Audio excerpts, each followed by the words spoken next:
Hello everyone, welcome to genius study Pathshala study hub में आप सबका स्वागत है आपके अपने यूट्यूब चैनल में। तो आज के most important current affair show में आप सबका स्वागत है, जो कि 14, 15 और 16 नवंबर के करंट अफेयर्स में डिस्कस करूँगा आपके साथ। यदि आपको ये वीडियो पसंद आई तो इसे लाइक कीजिए, शेयर करिए और कमेंट करिए, और दोस्तों सब्सक्राइब भी ज़रूर करिए ये चैनल को, और जो आपको पसंद आए तो दोस्तों आज की मोस्ट इम्पॉर्टेंट करंट अफेयर्स हम अभी डिस्कस करेंगे। लेकिन उस पर जाने से पहले यदि आप मेरे साथ जुड़ना चाहते हैं इंस्टाग्राम पर, फेसबुक पर, टेलीग्राम पर या ट्विटर पर, तो इन नामों से आप मेरे साथ जुड़ सकते हैं। और उसकी प्रोफाइल डीपी या प्रोफाइल पिक्चर या डीपी डिस्प्ले पिक्चर यही रहेगी सब हैंडल्स की। ओके, तो अभी हम स्टार्ट करते हैं दोस्तों। लेकिन स्टार्ट करने से पहले प्लीज़ लाइक, शेयर और कमेंट ज़रूर करिए, ठीक है दोस्तों। तो हम फर्स्ट न्यूज़ स्टार्ट करते हैं। चिल्ड्रंस डे हर साल 14 नवंबर को बनाया जाता है। वो क्यों बनाया जाता है? क्यों बनाया जाता है? जो हमारे फर्स्ट प्राइम मिनिस्टर है जवाहरलाल नेहरू जी का जन्म उसी दिन 14 नवंबर 1889 को हुआ था प्रयागराज में। ओके, तो इनको याद करके 14 नवंबर को हम चिल्ड्रंस डे बनाते हैं। तो Jawaharlal Nehru first prime minister of India, और इनकी मृत्यु 27 मई 1964 में हुई थी न्यू दिल्ली में। ओके, जन्म 14 नवंबर 1889। और इंटरनेशनल चिल्ड्रंस डे बनाया जाता है 20 नवंबर को। ओके, तो 15th East Asian summit chaired by Vietnam prime minister Nguyen Xuan Phuc. 15th जो ईस्ट एशियन समिट है वो चेयर की है वियतनाम के प्राइम मिनिस्टर, जिनका नाम है नुग्योन जुआन फुक। तो हमारी इंडिया की तरफ से चेयर की थी एस जयशंकर जी ने, जो कि फॉरेन मिनिस्टर है। और इनकी कॉन्स्टिट्यूंसी है गुजरात, राज्यसभा एमपी है गुजरात से। तो हम देखते हैं ईस्ट एशियन समिट ये बनाई गई थी। ईस्ट एशिया समिट क्या है? तो ईस्ट एशियन समिट ये है, ये 2005 को स्टैब्लिश्ड हुई थी। और ये यूनिक लेड फॉर्म है, जो कि 18 कंट्रीज का संगठन है। और 10 उसमें से 10 आसियान के मेंबर्स हैं, और 8 है Australia, China, India, Japan, New Zealand, south Korea, Russia और यूएसए। जो रशिया और यूएसए बना था, ये बना था 19 नवंबर 2011 में इसका मेंबर, जबकि सिक्स्थ ईस्ट एशियन समिट चल रही थी बाली, इंडोनेशिया में। तो रशिया और यूएसए जब बना था, कहाँ पर बना था? जब बाली के इंडोनेशिया में सिक्स्थ ईस्ट एशियन समिट चल रही थी, जो कि चल रही थी 19 नवंबर 2011 में, जब यूएसए और रशिया को इसमें ऐड किया गया था। तो हम देखते हैं अभी आसियान। ओके, तो आसियान का हेडक्वार्टर है जकार्ता, इंडोनेशिया। ये फाउंड की गई थी 8 अगस्त 1967। इसके मेंबर है Vietnam, Indonesia, Thailand, Singapore, Malaysia, Philippines, Brunei, Cambodia, Myanmar यानी कि बर्मा, जो कि पुराना नाम था लाओस। ओके, तो दोस्तों ये है आपकी न्यूज़। जो आपको समझ में आई तो प्लीज़ इसे लाइक कीजिए, शेयर करिए और कमेंट ज़रूर करिए, ठीक है। हरियाणा की फर्स्ट वुमेन एमपी यानी कि member of parliament and farmer Puducherry lieutenant governor, जिनका नाम है चंद्रावती, उनका अभी निधन हो गया है। तो हरियाणा की first women MP and farmer Puducherry lieutenant governor Chandravati का हाल ही में निधन हो गया है। तो ये है चंद्रावती। हरियाणा में नेशनल पार्क है कालेश्वर नेशनल पार्क और सुल्तानपुर नेशनल पार्क। ओके, और हरियाणा के सीएम है मनोहर लाल खट्टर और गवर्नर ही सत्यदेव नारायण आर्य। ओके। और आज की प्रेजेंट पुडुचेरी की लेफ्टिनेंट गवर्नर आज जो प्रेजेंट है उनका नाम है श्रीमती किरण बेदी जी, किरण बेदी। ओके। तो इनका नाम है चंद्रावती, धरती की बेटी चंद्रावती। ओके। तो नेक्स्ट न्यूज है डायरेक्टर ऑफ एनफोर्समेंट डायरेक्टरेट जिनका नाम है संजय कुमार मिश्रा, उनका टेन्योर एक्सटेंड कर दिया है 1 ईयर बाय सेंट्रल गवर्नमेंट। ये है संजय कुमार मिश्रा जो कि एनफोर्समेंट डायरेक्टर है। संजय कुमार मिश्रा का टेन्योर एक्सटेंड कर दिया गया है सेंट्रल गवर्नमेंट द्वारा 1 ईयर का। ओके। तो एनफोर्समेंट ऑफ अभी जब सुशांत सिंह राजपूत का केस चल रहा था तो ईडी ने जांच पड़ताल की थी। तो एनफोर्समेंट डायरेक्टरेट फॉर्म हुई थी 1 मई 1956 को। इसका हेडक्वार्टर है न्यू दिल्ली। और एनफोर्समेंट डायरेक्टरेट सिर्फ लॉ एनफोर्समेंट एजेंसी पर काम करती है, लॉ एनफोर्समेंट एजेंसी पर काम करती है। उसमें से the foreign exchange management act 1919 FEMA और prevention money laundering act 2002 PMLA PMLA. Okay. तो इन पर ये दो चीज़ों के बेसिस पर ईडी काम करती है। तो इसके डायरेक्टर जनरल है संजय कुमार मिश्रा जो कि IRS ऑफिसर है। ओके। संजय कुमार मिश्रा जी। तो मोस्ट इम्पॉर्टेंट डेट ये आप मार्क करिए 1956 मोस्ट इम्पॉर्टेंट। तो नेक्स्ट है जो सरना रिलीजन है ये बिलोंग करता है झारखंड से। तो सरना रिलीजन ने अभी अपने राइट्स और इनको एक कोड देने की लिए राइट्स की डिमांड करी है। तो ये पूछा जाएगा सरना रिलीजन कौन से या सरना ट्राइब्स कहाँ से बिलोंग करता है, तो वो करता है झारखंड से। तो सरना रिलीजन क्या है? The followers of Sarna faith believes pray to nature. Okay. The holy grail of the faith is jal jangal jameen and its follower pray to the trees and hills while believing in protesting the forest areas। तो Sarna religion Jharkhand में, Sarna religion Jharkhand, Sarna Jharkhand. Okay. तो international bird festival बनाया गया है इस बार गोरखपुर उत्तर प्रदेश में international bird festival बनाया गया है। ओके। अभी दोस्तों मैं रिसेंट आपको बताता हूँ अभी यूपी में क्या कौन से इवेंट हुए रिसेंट। तो मथुरा में फॉर्म किया गया है elephant rehabilitation centre. Okay. Maharajganj जो कि उत्तर प्रदेश में है, इसमें हुआ वर्चुअल कंजर्वेशन सेंटर। और मथुरा में एलिफेंट रिहैबिलिटेशन सेंटर, ये तो बता दिया है मैंने। ओके। गौतम बुद्ध नगर में फिल्म सिटी बनाई जाएगी। ओके। मेरठ में एनिमल वॉर मेमोरियल और गोरखपुर में इंटरनेशनल बर्ड फेस्टिवल। तो मोस्ट इम्पोर्टेंट है ये। उत्तर प्रदेश अभी मनरेगा में टॉपर है। ओके। प्रधानमंत्री स्वनिधि योजना में भी टॉपर है। ओके। और उत्तर प्रदेश के सीएम का नाम है योगी आदित्यनाथ और governor is Anandiben Patel. Okay. And Dudhwa national park यहाँ पर पाया जाता है। Dudhwa national park, Narora atomic power plant भी इधर का ही है। ओके। तो most important international bird festival Gorakhpur Uttar Pradesh में मनाया गया। तो नेक्स्ट न्यूज, जो बांग्लादेशी के टीम है सदत रहमान, इनको एक अवार्ड दिया गया इंटरनेशनल चिल्ड्रन पीस प्राइज, जो कि इनके काम के लिए दिया गया। वो काम था इनका cyber bullying of teens.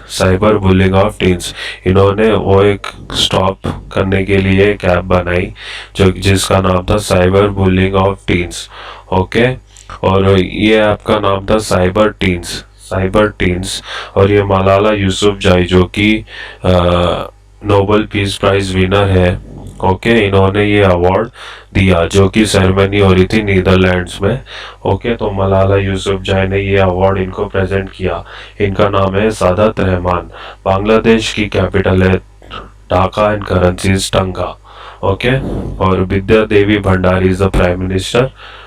Okay, Bangladesh के, और बांग्लादेश बॉर्डर शेयर करता है मेघालय के साथ, वेस्ट बंगाल के साथ, त्रिपुरा के साथ। ओके दोस्तों, तो ये है most important facts about Bangladesh और सादत रहमान। नीदरलैंड की कैपिटल है एम्स्टर्डम एंड करेंसी यूरो। तो इंटरनेशनल डे ऑफ टॉलरेंस हर साल बनाया जाता है 16 नवंबर को। इंटरनेशनल डे ऑफ टॉलरेंस हर साल बनाया जाता है 16 नवंबर को। वो क्यों बनाया जाता है? Okay, the award is given in 2 fields. जो international day of tolerance first में बताता हूँ आपको ये कब बनाया जाता है। ये बनाया गया है 1995 को, जब United nation year for tolerance and जब 125th बर्थ एनिवर्सरी थी महात्मा गांधी की, तो उनकी याद में UNESCO Madanjeet Singh prize for the promotion of tolerance and non violence. Okay, यहाँ पुरस्कार 2 क्षेत्र में दिया जाता है, एक संगठन है और दूसरा व्यक्तिगत अनदर इंडिविजुअल पर्सन्स को ये दिया जाता है टॉलरेंस। ओके, तो इंटरनेशनल डे ऑफ टॉलरेंस हर साल 16 नवंबर को।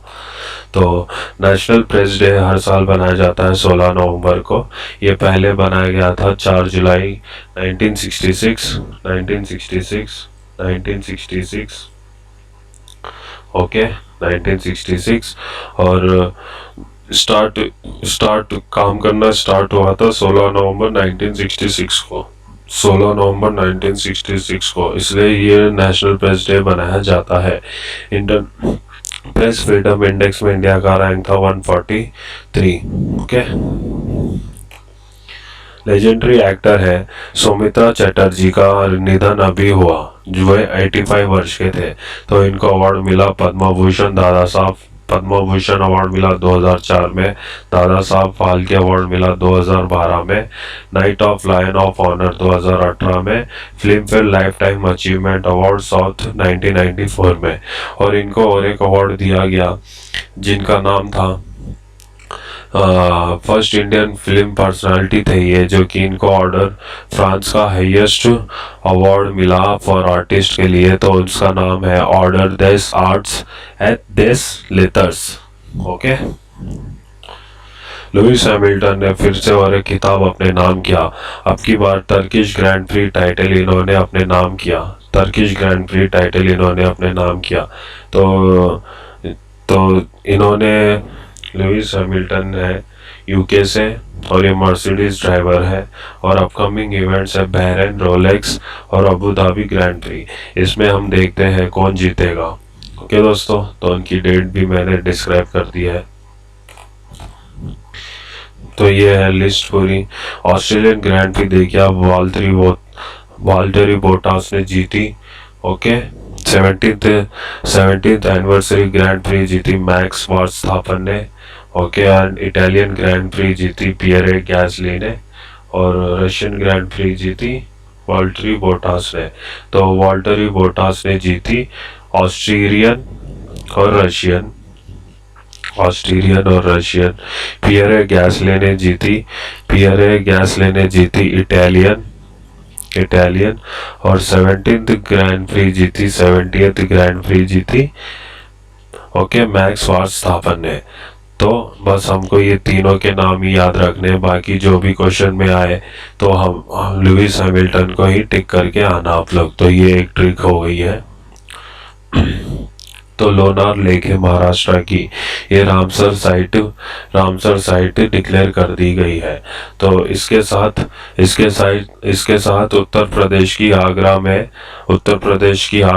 आगरा में सूर सरोवर को भी रामसर साइट डिक्लेयर कर दिया है। तो रामसर साइट क्या है?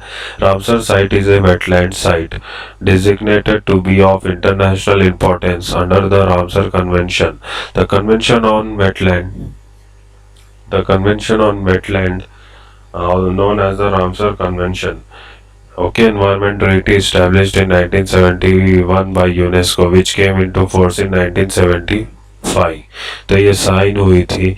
ये जो रामसर साइट है, ये रामसर है, ईरान की एक सिटी है रामसर, जो कि वहाँ पर एग्रीमेंट साइन हुआ था, इसलिए उसका नाम डिक्लेयर कर दिया रामसर साइट। ओके, इंडिया में अब तक रामसर साइट हो गए हैं 41। अभी रिसेंट थी आसान conservation centre, Bihar lake, Lonar lake और सोर सरोवर लेक। तो हो गई है 41 साइट अभी टोटल इंडिया में। 8 BRICS science technology and innovation ministerial meeting adopted BRICS state declaration 2020 meeting किसने चेयर की है? वो चेयर की है हर्षवर्धन जी ने, जिनकी कॉन्स्टिट्यूएंसी है चांदनी चौक, दिल्ली। ओके, तो 12th ब्रिक्स समिट होगी रशिया में, 12th होगी रशिया में और 13th जो होगी 13th एडिशन की जो होगी भारत में होगी।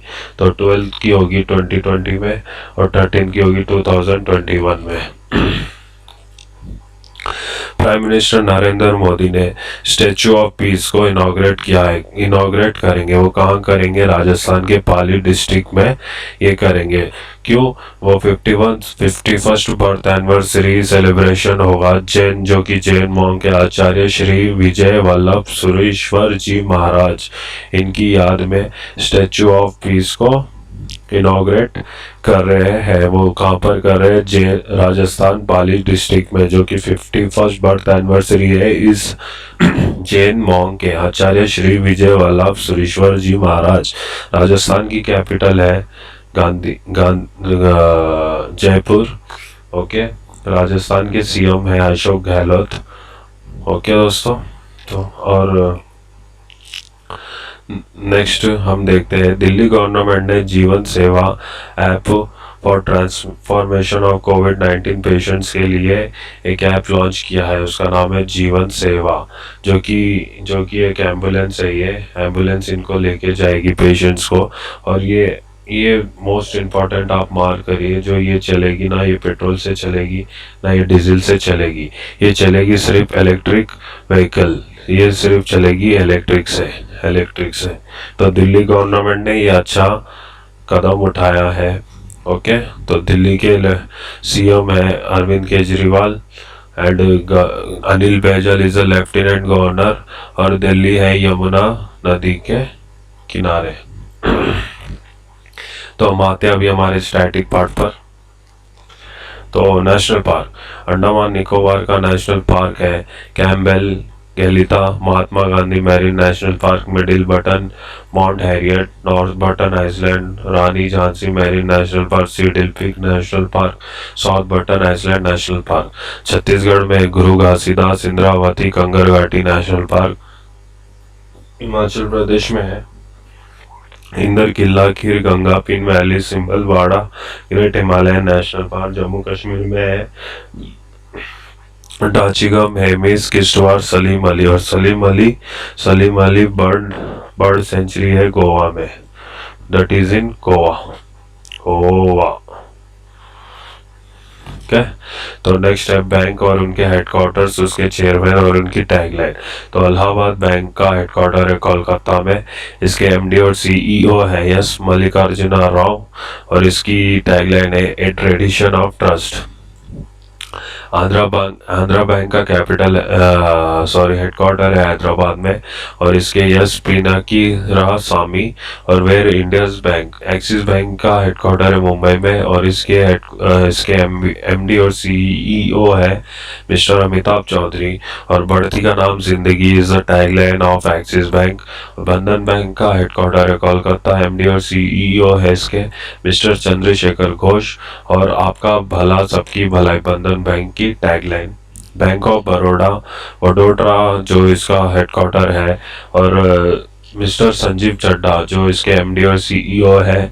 और इंडिया इंटरनेशनल बैंक इसकी टैगलाइन है। Bank of India Mumbai headquarter Shri Atanu Kumar Das, relationship beyond banking इसकी tagline. Bank of Maharashtra headquarter Pune, AS Rajeev इसके चेयरमैन और एमडी।